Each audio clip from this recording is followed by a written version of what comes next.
introduce today's event. This year, almost 174,000 Canadians will be told they have cancer. In that one fleeting moment, their lives and those of the people who care about them will change. For many, things will never be the same again. We've come a long way in the care and treatment of cancer, but it's still a devastating and lethal disease. Of those who are diagnosed, 43% will eventually lose their battle. For those living with cancer, the experience is about more than just the obvious and the extreme physical challenges to their bodies. Cancer often takes them on a journey of discovery.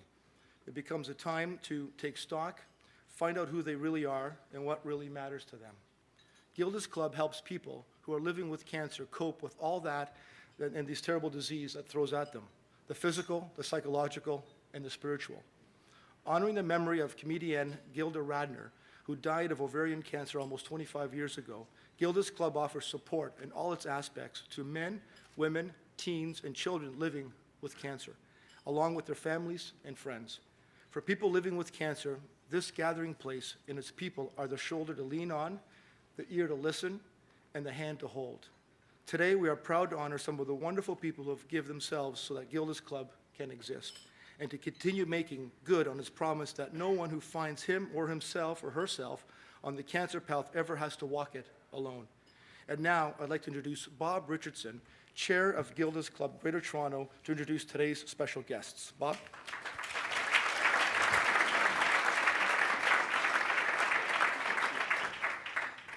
Thanks very much, John, and thanks to the Canadian Club for hosting this inaugural Gilda's Awards. I wanted to tell you a little bit about Gilda's. I won't repeat everything that John said, but it is a welcoming place where people affected by cancer come to receive emotional and social support. And the reason it exists today is because there were some terrific founders about 10 years ago who really got the place going and built it up, and several of them are here today. Helen Burston, Ricky Harris, and Linda Retchman are here, and Lorna Rosenstein unfortunately couldn't be with us today. But as a result of their vision and their great work, last year we had a total of 3,500 visits from people who are living with cancer, and we provided them support, resources, and programs they needed to face cancer. So whether it's our Camp in the City program, our Pathways to Wellness, our special events like Laughter Week or Gilda's Birthday Bash, and of course, whether it's our fantastic variety show, and I do want to do a little shout out here to our friends from Keg Restaurants who became our presenting sponsor. Thank you, Ben Rutherford and Mary DeCiso, who are here today.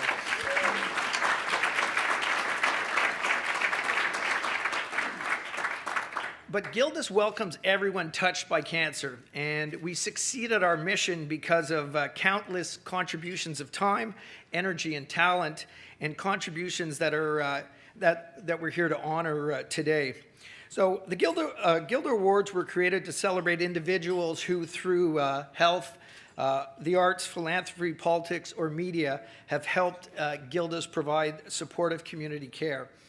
By directly supporting Gilda's Club and raising awareness about our important role in the wider communities, these distinguished recipients have demonstrated compassion and commitment, and they've furthered the good name of Gilda's and the work we do for people living with cancer. So the first recipient I would like to introduce is Jeanne Beker, who we all know from her work in the fashion industry, where over the course of her career, she's become Canada's preeminent fashion icon. As the host of CTV's Fashion Television, the author of 3 books, and currently working on 2 new books for release. She's also a judge on Canada's Next Top Model, and she has her own clothing line that will be coming out this fall, that will be available at the Bay. So Jeanne is very, very busy. And those are only a few of her professional accomplishments. But with all that going on, she has still found time and drive to make valuable contributions to Gilda's Club. In 2002, Jeanne chaired the committee responsible for the first ever It's Always Something, our variety show. And in 2006, Jeanne started another fundraiser for us called, its long name, Jeanne Beker and Friends Open Their Hearts and Closets in support of Gilda's. It's a clothing auction, now in its 5th year, and it's raised thousands of dollars for Gilda's Club. Jeannie's been an honorary member of our board of directors for 8 years, and please join me in thanking Jeanne Beker for her contribution.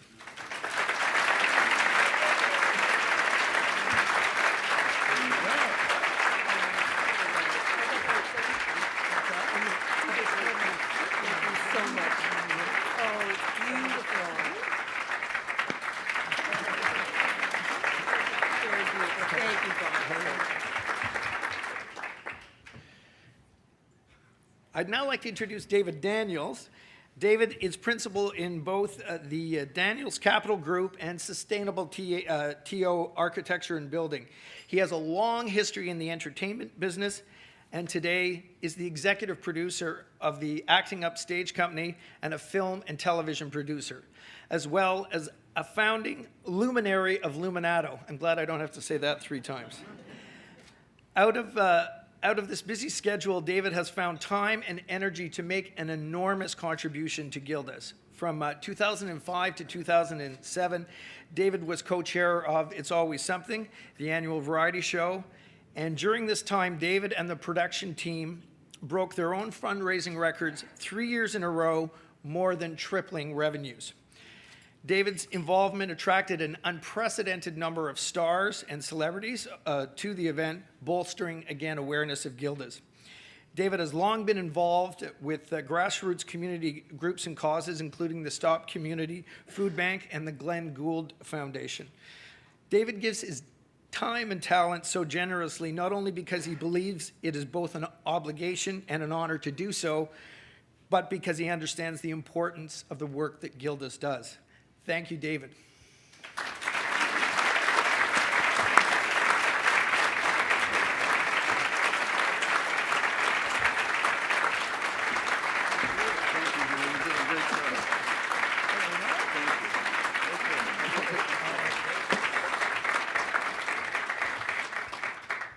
Colin Mochrie has been delighting audiences with humor since the early 1970s, and since that time has achieved considerable success with television series like Whose Line Is It Anyway and his North American comedy tours.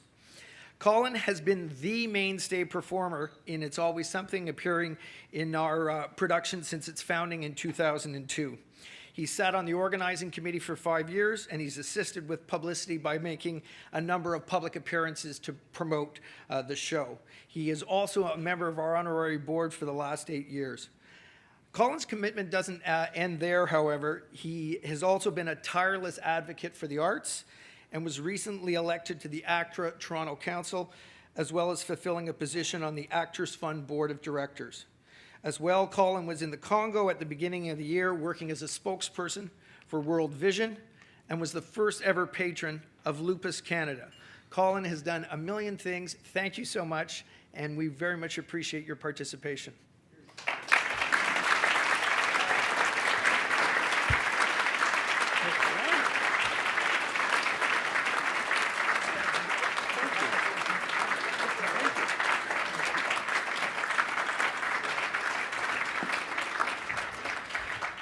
So, ladies and gentlemen, I present to you the 2010 Inaugural Gilda's Award recipients, Jeanne Beker, David Daniels, and Colin Mochrie.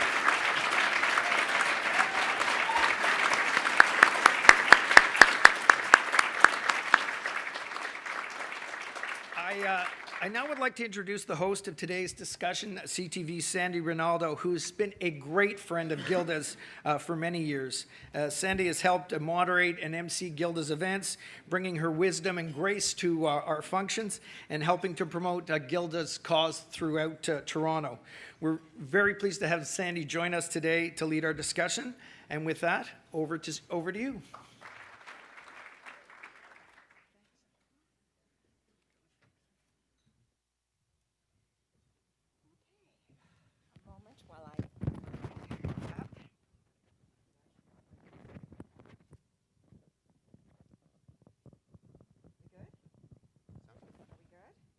Good.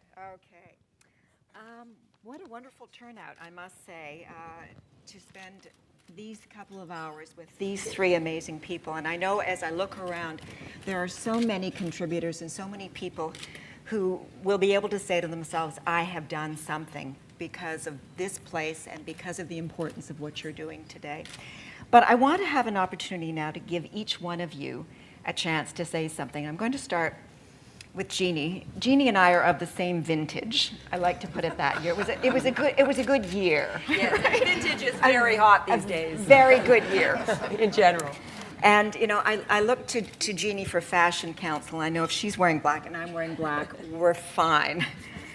But, you know, more than what you see Jeanne doing is what goes on inside her head. And she is truly an extraordinary woman in the sense that she has given herself on so many occasions to so many organizations.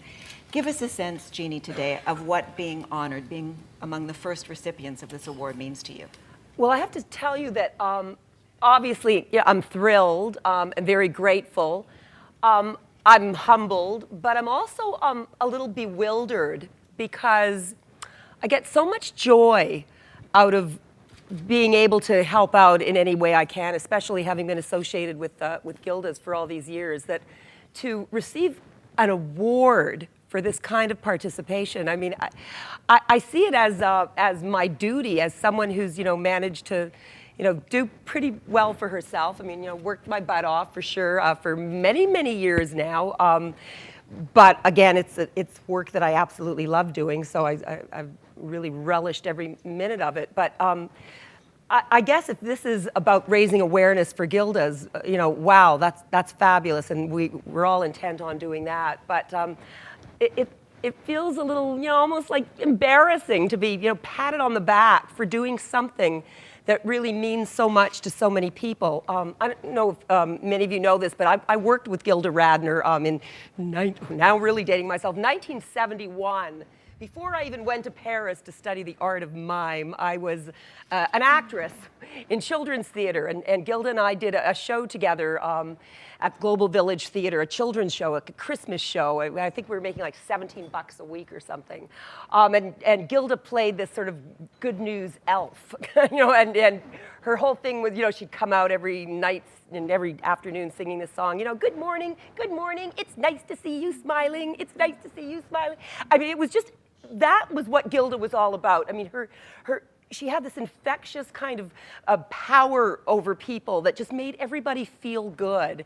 And to know that her legacy is being carried on with an organization like Gilda's Club, and to know that we can play even such a small, you know, minuscule part in keeping that torch burning is really such a feel-good thing for me. And so how do I feel about today?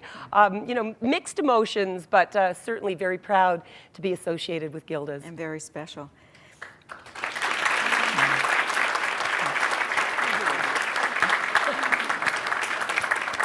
David, we are not of the same vintage. I'd like to think you're... Closer than you think. Oh, really? Okay. But we have run into one another at various events. I know that you pour your heart and soul into Gilda's. Why so? I first was introduced to Gilda's almost 10 years ago by a beautiful young woman, Jeanne Beker. And I'd come back to Toronto. I was living in the States for a long time, and I came back to Toronto. And one day, Jeanne, who we've known each other for a long time as well, although she doesn't give me fashion advice, at least not yet anyways. That could change any moment. And she called me up and said, I want you to come down to this organization I'm doing some work for called Gilda's Club.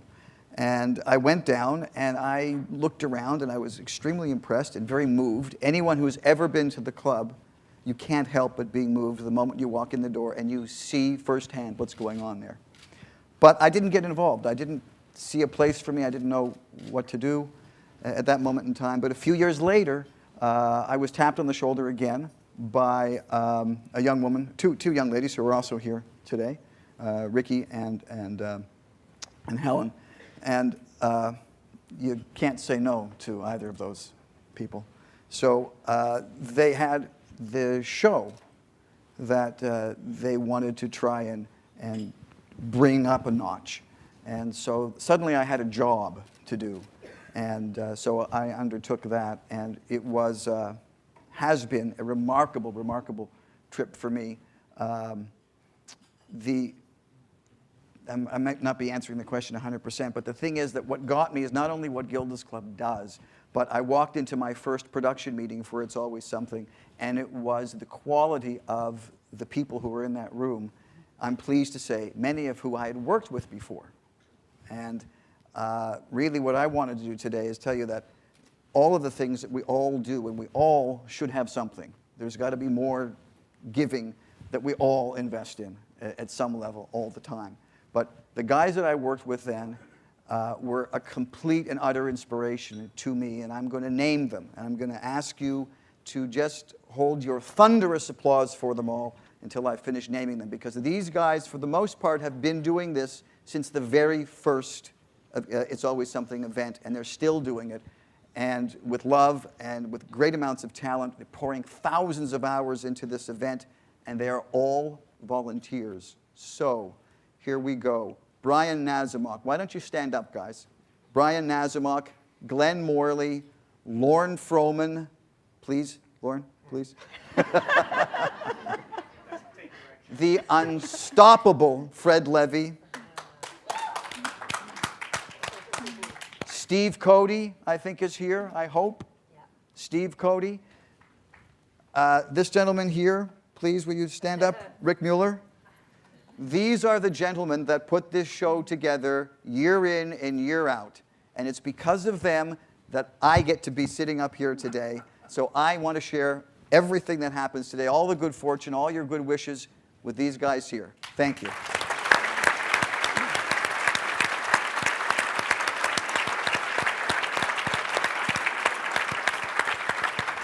And I have no idea if I answered your question or not. It doesn't matter. It's all about a conversation anyway. And it's all about why Gilda's is important and why you've brought your heart and soul to it. Colin, one of the things, I had cancer a few years ago. One of the things my oncologist said was, remove the toxins from your life and laugh. If you can laugh 10 minutes a day, you'll be cured.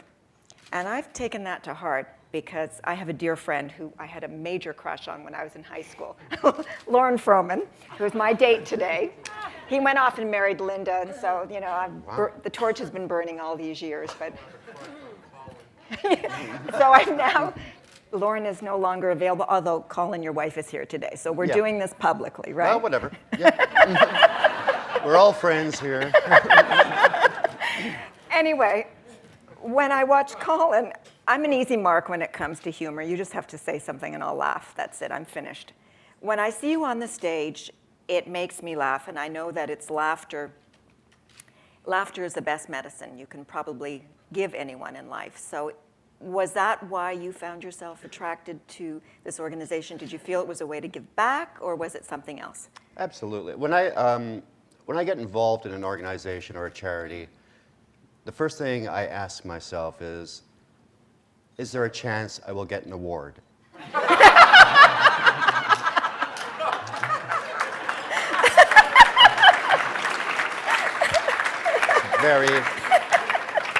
It's very important to me. There were so many reasons this organization spoke to me. Because I've been incredibly fortunate in my life, not only with my career, but with my choice of wife and the son we ended up getting. I've just been incredibly fortunate, and I'm one of those people who believe in karma, and I think if things are going well for you, you pay that forward. And Deb's always been a strong member of the community and is always out there doing whatever she can for people. And so we always have our eye out for organizations we'd like to get involved with. And Andrew Alexander had called Deb and said, we're starting a Gilda's Club in Toronto. It's going to be at the old fire hall. And this seemed to be like a sign after sign after sign, because the old fire hall was where Deb hired me. It's where we fell in love. It's where I started my career. So I felt that this was, at that, just on the surface, a great a place to get involved with. And then, you know, it's impossible to go through this life without being touched by cancer, either through family members or friends or and the work that they do at Gilda's is just amazing. And like Jeannie was saying, almost a little embarrassed at getting an award because it's the people at Gilda's, the people who work behind the scenes, who do it every day, not for, except for the fabulous paycheck, I'm sure, but do it because they want to give and they want to help people. And the gala is just, for me, it's my favorite showbiz event because everyone, for one day, all the talent gets along and respects each other. Everybody's incredibly supportive. The people who are working backstage, all volunteers, everyone is giving 100% for the same reason, for the same goal, to get this amazing show happening, to get Gilda's name out there, to give this amazing place a profile. And so it's always fills me with incredible pride doing that show and seeing the talent that's available, and not only the people the high profile talent we get, but also some of the local groups, singers, comedy performers who just give their all. So, but most importantly, I got an award. And so for me, this Gilda's Club will always be a big part of my life. Gilda was an inspiration for me. I remember the first time I saw her in Saturday Night Live. I never got a chance to work with her, but she had that thing that made you love her unconditionally. And I can think of no better tribute or legacy than Gilda's Club. Oh. I'll get that.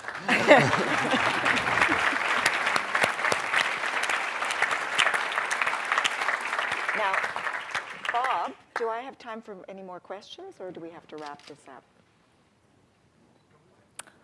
I'm used to working with counts, so I've got a few more minutes. Okay, so cheap interviewer's trick. Ooh. Is there a question you'd like to ask one of the other award winners? Wow. Ooh. Relating to Gilda? Yes, yeah.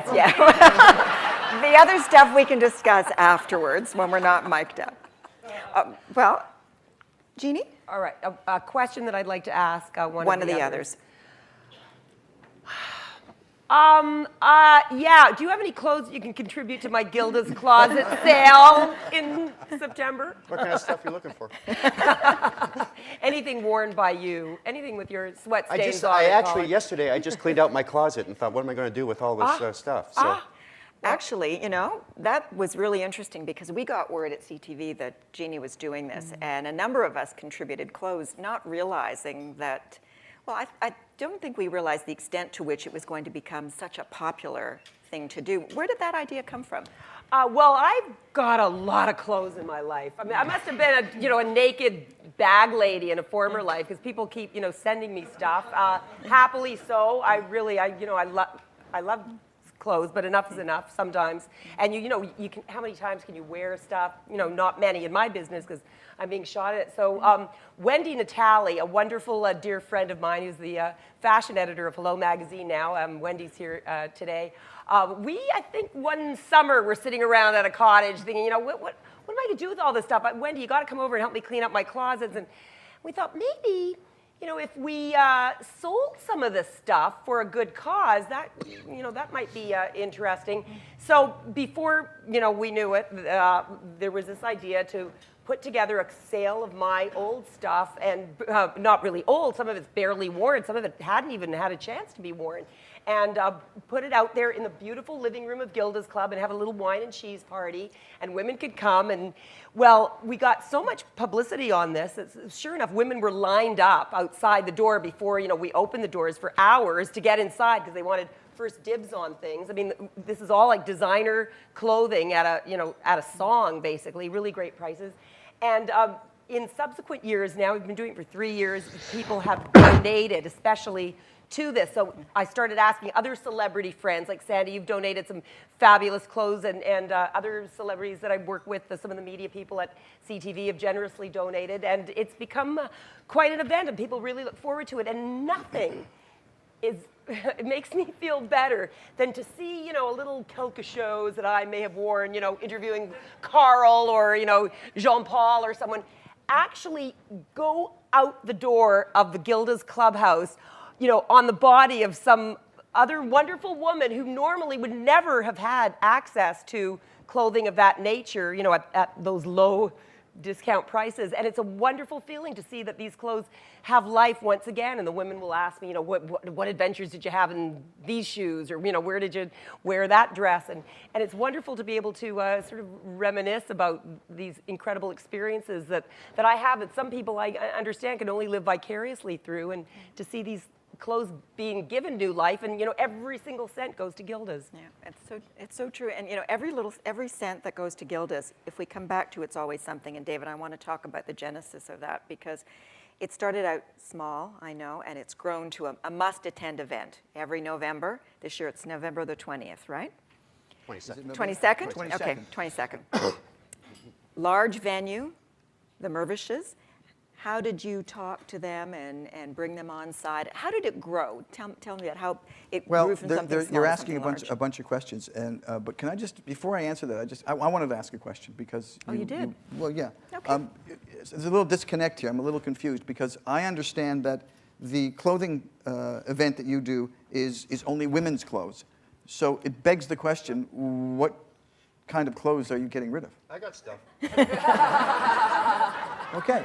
And there are some men clothes. So you heard it here. In fact, some of the clothes he's getting rid of may in fact be women's clothing. Yeah. So just think about that. Okay. Okay, And, so everyone's a comedian, is what you're saying. Yeah, I can't help it when I'm with Yeah, them. I It's know, like, I know. In any event, well, first of all,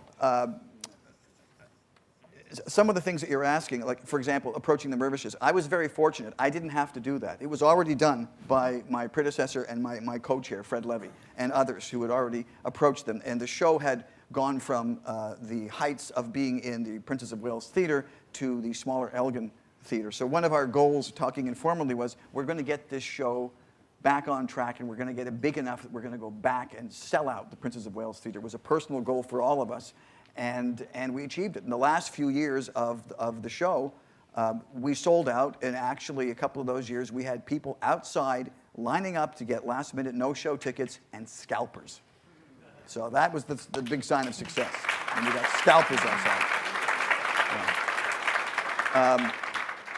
And we just set ourselves the goal. We set it for ourselves. We just said we made it more difficult for ourselves every year, because we got very lucky with talent.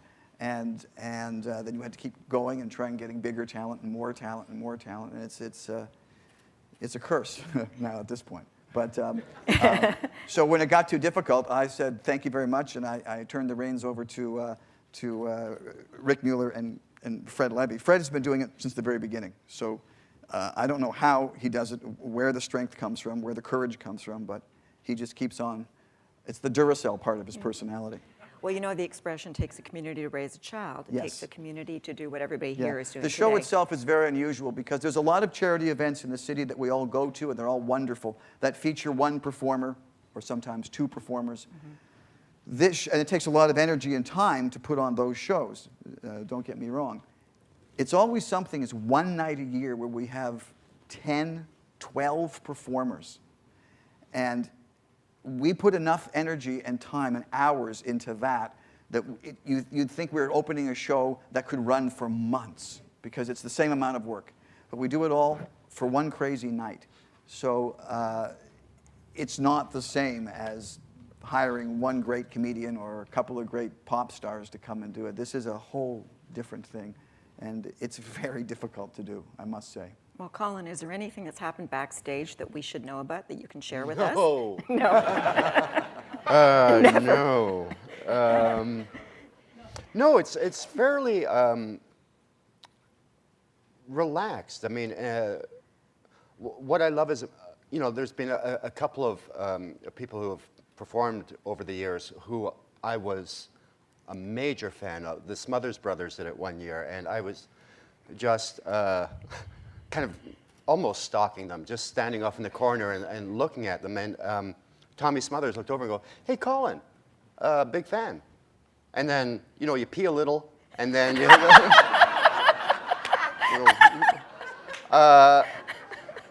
But what I've loved about all those people were they were very, very approachable and lovely people. And you realize, of course, because they're here giving their time for this, of course they're not going to be jerks. I wish I had something like, oh, we caught somebody with someone. And, no, there's nothing like that. Usually it's all wasn't what I Lauren was Froman asking. stuff. That's all the backstage stuff. But everyone is, as I say, incredibly supportive. Everybody's, like, if there's monitors, huddled around monitors, trying to see what people are doing.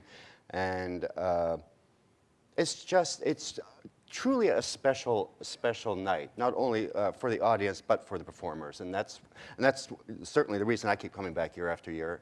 That and no one's really had the guts to say, no, you can't. So it's just, if you haven't had a chance to see the show, please come. It really is, I was going to say a once-in-a-year life. But it's amazing. And you feel so good. And just the people you meet. And we have people who are members of Gilda's Club giving speeches. And it's just an amazing night. I implore you all to come if you can. Thank you.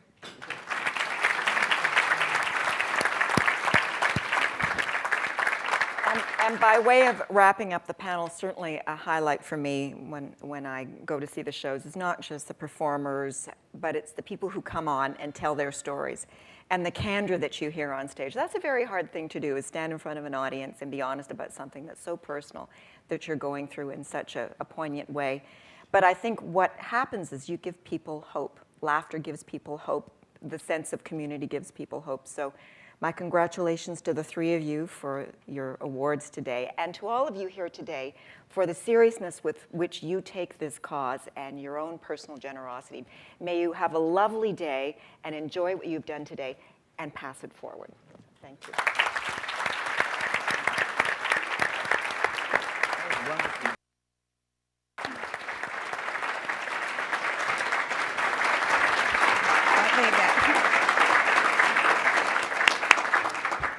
Well, thank you to all of you, and I have the pleasure of offering the formal thanks on behalf of the Canadian Club and on behalf of Gilda's Club, because I can wear two hats and still do. I'm really delighted to offer thanks to our very deserving award recipients and to you, Sandy, for being here and also being so involved with Gilda's Club. I'm so glad these awards have been established and that for our inaugural year, the Gilda's Awards have recognized three remarkable individuals. You may not think that your contribution is remarkable, but we do, and we want to recognize that, even if it does embarrass you just a little bit. Because what you've done for Gilda's Club and the community that we represent, and it's a very large community because there are so many people who are living with cancer. What you've done is so touching, so valuable, and so inspiring. We believe at Gilda's Club that no one should ever have to face cancer alone. So your dedication to Gilda's Club over the years has meant that thousands of people living with cancer, along with their families and friends, receive invaluable support. So thank you for that. And thank you, too, to the Canadian Club for hosting this wonderful event. As a past president of the Canadian Club and an active supporter of Gilda's Club, I am really thrilled to see two very different but also very committed not-for-profit organizations get together in partnership this way. The Canadian Club is 113 years old, so it's an old organization with a strong tradition, and it opens its podium to other groups in the community. Gilda's Club is a rather newer organization, 10 years plus, and those of us, my co-founders, Linda and Ricky here, and Lorna, who was not able to join us today, we know that being new and being a startup has its challenges, but you pull two organizations like this together, and you end up with remarkable results. And I think it's a mark of the importance and the public spiritedness of both organizations that we've joined forces this way, and we're shining a light on issues facing people living with cancer. So, by recognizing our three award recipients, we also have highlighted the efforts of people associated with Gilda's Club to bring hope and a sense of community to people living with cancer. So thank you to the Canadian Club, thank you to Gilda's Club, And thank you to everyone for attending today's luncheon. I hope you leave today inspired and with hope in your heart. Thank you.